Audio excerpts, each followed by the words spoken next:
दोस्तों कैसे हैं आप लोग। आज हमारी यहाँ जहाँ शूटिंग हो रही है यहाँ पे 14 अलग अलग इक्विपमेंट्स का इस्तेमाल हो रहा है और इन सब के अंदर घुमा फिरा के इलेक्ट्रिसिटी का इस्तेमाल होता है। इलेक्ट्रिसिटी आती कहाँ से है? मेजरली आज हमारे इंडिया में कोयले से आती है, यानी कोल से। एंड हमारी सरकार ने अभी रिसेंट में एक फैसला लिया जो कि अच्छा तो था ही बट बड़ा ही इंटरेस्टिंग भी था। क्यों?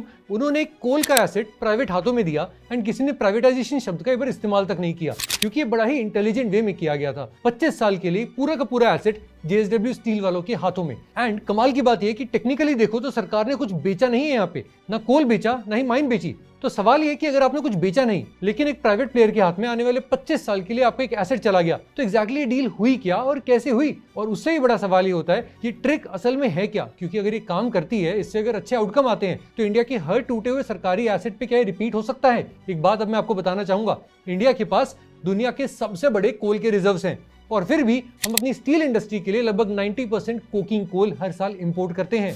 और अगर आपको नहीं पता हो ये कितना होता है तो भाई साहब ये 81 मिलियन टन होता है। और जैसे जैसे हमारी स्टील मेकिंग की कैपेसिटी बढ़ती जा रही है, जो कि बाय द वे हर साल की कहानी है अब तो, वैसे वैसे ही कोकिंग कोल की डिमांड भी बढ़ रही है, यानी कि इंपोर्ट्स भी और ज्यादा बढ़ने वाले हैं। तो अगर आप इस कॉन्टेक्स्ट के साथ सोचें तो मन में ख्याल आता है कि यार ये सब कैसे हो सकता है? दुनिया के सबसे ज्यादा कोल हमारे देश में है, हम उसके ऊपर बैठे हैं और फिर भी हम बाहर से इंपोर्ट कर रहे हैं, ऐसा क्यों? लेकिन ये ख्याल आता है हमारे दिमाग में। हम कौन है? आम आदमी, जिन्हें इस इंडस्ट्री की इतनी शायद नॉलेज नहीं है। लेकिन अगर आप इंडस्ट्री वालों से पूछोगे तो आपको बताते हैं कि यार दिक्कत कोयले की नहीं है, दिक्कत है कोयले को साफ करने की। ये वो गैप है जहां से पूरी की पूरी कहानी शुरू होती है। तो चलो पहले इस कहानी की विलन को जरा पहचान लेते हैं, उसे जरा समझ लेते हैं। ये जो वॉशरीज होती है ना, जहाँ पे कोयले को धोया जाता है, वो काफी दशकों पुरानी है हमारे यहाँ पे। टेक्नोलॉजी बहुत पुरानी है और इसीलिए ये एकदम पीक लेवल पे अपनी प्राइम पे परफॉर्म नहीं करती हैं आज के दिन। एंड ऑफ कोर्स समय के साथ पुरानी हो गई तो कैसे करेंगी? इनको मॉडर्नाइज करना बहुत ज्यादा जरूरी है, लेकिन उसके लिए चाहिए बहुत सारा पैसा। और हमारी सरकार के पास जब भी पैसे की बात आती है तो उनके पास एक चॉइस होती है कि यार इस पे लगाओ या फिर उससे स्कूल्स बनाओ, हॉस्पिटल्स बनाओ, रोड्स बनाओ, हाईवेज बनाओ और 40 चीजें आपको बनानी है। आफ्टर ऑल एक सरकार के पास 40 अलग अलग जिम्मेवारी हैं और सभी पे उसको लोगों को कन्विंस करना है कि हाँ हम जरूरी का काम कर रहे हैं। तो यहीं पे आता है दोस्तों दूसरा रास्ता कि यार ये जो एसेट है जो कि पुराने हो गए हैं, जिनको अपग्रेड करने की इतनी जरूरत है, जिसमें इतना पैसा लगाने की जरूरत है, इनको प्राइवेटाइज कर दो। लेकिन कोल एक नेशनल रिसोर्स है, ये आवाम के लिए आज भी एक इमोशनल सब्जेक्ट है कि यार आप इसे प्राइवेटाइज ऐसे नहीं कर सकते, ये देश की संपत्ति के बराबर है। लोग चाहते हैं कि इसका ओनरशिप जो है वो हमारे देश के पास ही रहना चाहिए। तो यहाँ पे दो जेन्युइन कॉन्स्ट्रेंट्स हैं एक साथ में। एक तरफ एक एसेट है जो कि अपनी पूरी कैपेसिटी पे चल नहीं रहा है और दूसरी तरफ उसे ठीक करने के लिए जो नया कैपिटल चाहिए, वेल वो जिसके पास है, हम वो एसेट उसको प्राइवेटाइज कर नहीं सकते हैं। आप जरा खुद सोचिए, अगर आपकी सोसाइटी की लिफ्ट पुरानी हो गई है, रिपेयर का बड़ा खर्चा मांग रही है और सोसाइटी के लोग भी ठीक ही कह रहे हैं कि यार ये तो हमारी कॉमन प्रॉपर्टी, हम इसे बेच नहीं सकते हैं, तो फिर ऐसे में आपको एक स्मार्ट सॉल्यूशन तो चाहिए ही होता है ना। एंड बिल्कुल यही चैलेंज है जो कि इन वॉशरीज को लेकर के हमारी सरकार के पास था कि यार ये जो हमारी कोल की वॉशरीज हैं, इनको हम कैसे मॉडर्नाइज करें कि हमारी पॉकेट्स पे ज्यादा स्ट्रेन भी ना आए और हमारे देश को वो रिफाइंड कोल भी मिलना शुरू हो जाए। मगर हम आगे बढ़े और पूरे सॉल्यूशन को समझें उससे पहले आपको ये समझना पड़ेगा कि आखिर ये वॉशरी होती क्या और ये काम कैसे करती है। देखो बहुत सिंपल है, हमारी जमीन से जो कोयला निकलता है वो काफी गंदा होता है एंड जो कोकिंग कोल की उसमें वैरायटी होती है उसमें भर भर के ऐश होता है। 25 से 35% तक यहाँ पे ऐश का कंटेंट होता है। इसका मतलब कोल में मिट्टी, पत्थर और ये सारे के सारे वेस्ट मटेरियल्स और भी कितने सारे इंप्योरिटीज, ये सब कुछ एक साथ आ जाते हैं। और जो स्टील बनाने की बड़ी बड़ी ब्लास्ट फर्नेसेस होती है ये इसे एक्सेप्ट नहीं करती है। अगर कोकिंग कोल के अंदर ऐश का कंटेंट 15 से 17% से ज्यादा हो जाता है तो बॉस दिक्कत हो जाती है। इनफैक्ट फर्नेसेस बेस्ट काम करती है जब 10 से 12% का कंटेंट हो ऐश का मैक्सिमम। और यहाँ पे जो इतनी बड़ी प्रॉब्लम है हमारे सामने, इसी को सॉल्व करने के लिए आता है एक सोल्यूशन जिसका नाम है वॉशरी। ये एक ऐसा प्लांट होता है जहाँ पे गंदे कोल को लिया जाता है और उसे धोया जाता है। इसको ऐसे इमेजिन करो कि एक तरफ से मशीन के अंदर जा रहा है हाई ऐश वाला रॉ कोल और वहां दूसरी तरफ से बाहर आ रहा है फर्नेस के लिए एकदम तैयार क्लीनर कोल, ज्यादा रिफाइंड कोल, जिसमें बेटर एफिशिएंसी आ सकती है। अब यहीं पे दोस्तों एक बात को जरा पकड़ के रखो क्योंकि असली गेम भी यहीं से शुरू होता है। हमारे देश में बीना नाम से एक जगह है जहां पर एक बड़ी सारी कोल की वॉशरी है, लेकिन वो ऐसा काम कर रही थी कि उससे जो कोल निकलता है बिल्कुल रिफाइन होने के बाद वो भी इतना खराब होता है कि यार आप उसको स्टील मेकिंग के लिए यूज नहीं कर पा रहे थे। तो टेक्निकली वो वॉशरी तो बहुत ज्यादा इंपॉर्टेंट है, लेकिन उसका आउटकम आ नहीं रहा है तो बड़ा कंसर्न यहाँ पे बन जाता है। तो हमारी सरकार ने इसके लिए एक नया मॉडल निकाला, उसको नाम दिया washery development and operator model, in short WDO। ये जो WDO का मॉडल है ये एक चीज को दो हिस्सों में तोड़ देता है जिसे हम आमतौर पे एक ही मानते हैं। पहला ये कि यार कोल का मालिकाना हक किसके पास रहेगा, वेल वो हमारी सरकार ही है। और दूसरा यहाँ पे क्या आता है कि यार प्लांट को चलाएगा कौन, ये है JSW के पास 25 साल के लिए। That's the whole deal. BCCL यानी कि भारत कोकिंग कोल ये कोल इंडिया की एक सब्सिडियरी है जो कि झारिया की कोल फील्ड से जम करके बहुत सारा कोल निकालती है और ये सारा का सारा जो कोल है उसकी ओनरशिप इन्हीं के पास रहेगी। सिर्फ उनका पूरा जो वॉशरी का लेकिन जो सेटअप था जहां पे बड़ी बड़ी मशीनें लगी हुई थी, सारा का सारा वो वाला जो सेटअप है वो उन्होंने लीज पे दे दिया जेएसडब्ल्यू वालों को।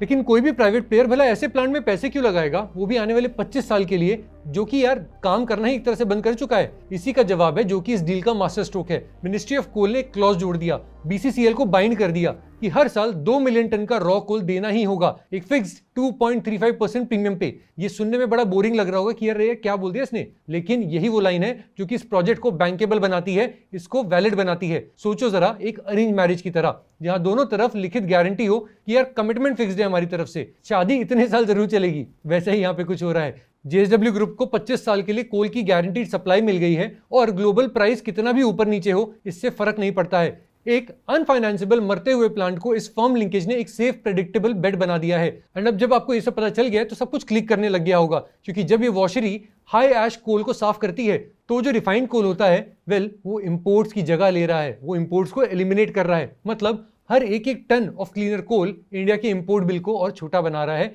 उसको और बेहतर कंडीशन पे लेके आ रहा है। And of course as a result of all of this हर कोई यहाँ पे जीता है। बीसीसीएल ने एक डेड एसेट को बिना 1 रुपया लगाए, बिना 1 पैसे का केपेक्स किए उसको मॉडर्नाइज करने का पूरा स्कीम बना लिया है और उससे जो कमाई आएगी वो इनको फायदा भी देगी। यहीं पे आता है जेएसडब्ल्यू ग्रुप, क्योंकि 25 साल का अपना फीड स्टॉक उसने कहीं ना कहीं सिक्योर कर लिया है और वो भी ग्लोबल प्राइस स्विंग से सिक्योर करते हुए। और देश हमारा उसको सीधा सीधा यहाँ पे क्लीनर कोल मिलने लगेगा जो कि हमारा फोरेक्स बचाएगा और हमारी डोमेस्टिक इकोनॉमी की वैल्यू भी बढ़ाएगा। बट इसी पॉइंट पे अब जरा हम यहाँ रुकते हैं और बड़े पिक्चर की बात करते हैं, क्योंकि ये बात सिर्फ एक वॉशरी की नहीं है, ये इंडिया की सबसे पुरानी पॉलिसी की प्रॉब्लम है। क्योंकि इंडिया में सबसे मुश्किल प्रॉब्लम अक्सर टेक्निकल नहीं होती है, वो स्ट्रक्चरल होती है। पब्लिक कैपिटल की अपनी खुद की लिमिटेशंस होती है। एक तरफ किसी भी एसेट को बेचना आवाम की भावनाओं के अगेंस्ट जाता है और दूसरी तरफ एसेट अपनी पूरी कैपेसिटी पे चल नहीं रहे होते हैं। और अभी जो डील हमने डिस्कस करी उससे ये सारे के सारे जो कॉन्स्ट्रेंट्स हैं वो एक साथ सॉल्व हो रहे हैं। स्टेट उस एसेट का मालिकाना हक भी नहीं खोता है, प्राइवेट प्लेयर का भी एकदम यहाँ पे फायदा हो जाता है और उनको अपनी लॉन्ग टर्म सर्टेनिटी रहती है कि हमें एसेट मिलते रहेंगे और दोनों को एग्जैक्टली वही मिलता है जो कि उन्हें एग्जैक्टली चाहिए था और देश के हित में ये दोनों चीजें होती हैं। बट इसी पॉइंट पे हमें ये जरा समझने की बहुत ज्यादा जरूरत है कि जब हर कोई जीत रहा है कोई तो हार रहा होगा, आखिर ये जीत किससे रहे हैं? इंडिया की स्टील इंडस्ट्री अपनी 90% कुकिंग कोल की रिक्वायरमेंट इंपोर्ट से पूरी करती है और पिछले 20 सालों के अंदर हमारा जो रुपया है वो डॉलर के अगेंस्ट जब डिप्रिशिएट हुआ है उसके कारण हमारे जो कुकिंग कोल आता है वो और ज्यादा महंगा होता गया है रुपी टर्म्स में हमारे देश के लिए। एंड अगर आप दिमाग से सोचें तो ये सिर्फ एक कंपनी की बात नहीं है, ये पूरे के पूरे देश के फॉरेक्स रिजर्व्स के लिए एक बहुत बड़ा कंसर्न बन जाता है। क्योंकि जितना कुकिंग कोल हम इंपोर्ट कर रहे हैं, जैसे जैसे रुपी का डिप्रिशिएशन हुआ है 20 साल में, वैसे वैसे हमारा बाहर जाने वाला पैसा और ज्यादा तेजी से बढ़ रहा है। और ये जो सोल्यूशन है ये उस पूरी की पूरी प्रॉब्लम के अपैरेटस के ऊपर एक बार में एक तीर से सीधा निशाना लगाता है। बट अभी तक जो कुछ भी मैंने आपको बताया उसके बाद एक बात पे कुछ लोग मुझसे डिसएग्री कर सकते हैं। मेरे हिसाब से ये मॉडल लंबे समय में आउटराइट प्राइवेटाइजेशन से ज्यादा पावरफुल है क्योंकि ये स्मूथली स्केल कर सकता है। लेकिन कुछ लोग यहाँ पे कह सकते हैं कि 25 साल का जो लॉक इन है ये तो बहुत ज्यादा लंबा टाइम है। आप कमेंट्स में बताओ आपको क्या लगता है, आपका जो भी मत है। मैं भी यहाँ सीखने के लिए बैठा हूँ एंड आपके जो कमेंट्स है मैं जरूर पढ़ूंगा और उसके रिप्लाईज भी करूंगा। बट फिलहाल के लिए मैं वापस आपको वहीं लेके जाना चाहूंगा जहां से वीडियो हमने शुरू की थी, एक सवाल के साथ कि अगर आपने कुछ बेचा ही नहीं है तो फिर भी प्राइवेट प्लेयर के हाथ में भला कोई एसेट कैसे आ सकता है? जवाब अब बिल्कुल साफ है, ये ओनरशिप और ऑपरेशन को बिल्कुल अलग अलग कर रहा है। क्राउन ज्वेल वो आज भी सरकार के पास है, लेकिन जो मशीनरी है उसकी वो लीज भी दे दी गई है एंड आने वाले 25 साल तक उस प्लांट को चलाने का हक वो प्राइवेट पार्टी को दे दिया गया है। और यही है दोस्तों इस पूरी की पूरी कहानी की असली कोर इनसाइट। क्योंकि अगर ये सच में स्केल करता है ना तो हमें एक रिपीटेबल टेम्पलेट मिल गया है हमारे इनएफिशिएंट पब्लिक एसेट्स को ठीक करने का, बिना उस शब्द के यूज किए जो कि हर रिफॉर्म के कहीं ना कहीं बीच में आ जाता है, जिसका मतलब है प्राइवेटाइजेशन। मीनवाइल अभी के लिए मैं आपको ये और बता दूं कि हमारी सरकार इस मॉडल पे ऑलरेडी डबल डाउन कर रही है। जैसे कि एक जगह है जिसका नाम है भोजुदी, वहां पे भी ऐसी एक बड़ा सारा वॉशरी का प्लांट है एंड उसके लिए भी सेम प्रोसेस करना शुरू कर दिया है। एंड खाली वहीं पे नहीं, एक और जगह है सुदामदी और एक और पातेरदी, इन सब में ऑलरेडी सरकार ने कदम उठाने शुरू कर दिए कि वॉशरीज को बॉस अब प्राइवेट सेक्टर के हवाले करें आने वाले 25 साल के लिए एंड वहां पे एक्टिविटी चालू हो ताकि हमारे फोरेक्स का बिल भी कम हो एंड हमारे स्टील सेक्टर के जो प्लेयर्स हैं उनकी सप्लाई चेन भी और ज्यादा रिजिलियंट हो पाए, ऑल इंश्योरिंग कि सरकार की जो ओनरशिप है वो किसी भी एसेट से जाए नहीं। तो दोस्तों, अब आज के बाद अगली बार जब भी आप सुनोगे कि किसी सरकारी एसेट को मोनेटाइज किया जा रहा है, तो आपको अब पता होना चाहिए कि अच्छा, मोनेटाइजेशन एंड प्राइवेटाइजेशन में क्या फर्क होता है और ये कैसे काम करता है। एक और एंगल इस पूरी कहानी का जो कि बड़ा इंटरेस्टिंग हो सकता है, क्योंकि जो ट्रिक अभी वॉशरीज के साथ ट्राई किया गया है ना, वही कहीं ना कहीं और भी कई सेक्टर्स पे शायद अप्लाई करने के लिए शुरुआत कर दी गई है। एंड इसको समझने में पूरा का पूरा एक डीप डाइव लग सकता है। इसलिए आप कमेंट्स में बताना कि आप चाहते हैं हम वो डीप डाइव भी आपके सामने लेके आए। जहां आपकी हाँ आई, हम उसके ऊपर काम चालू कर देंगे। बट फिलहाल के लिए आज का ये डीप डाइव यहीं पे खत्म होता है। आशा है आपको इसमें कुछ काम का, कुछ ना कुछ वैल्यूएबल जरूर मिला होगा। अगर आपकी वीडियो अच्छी लगी तो लाइक का बटन जरूर दबाएं और सब्सक्राइब का बटन भी दबाए बिना ना जाएं। अभी के लिए आप देख रहे हैं ग्रो एज। मैं हूं जयंत मुंद्रा। फिर जल्दी मुलाकात होगी अगली वीडियो में।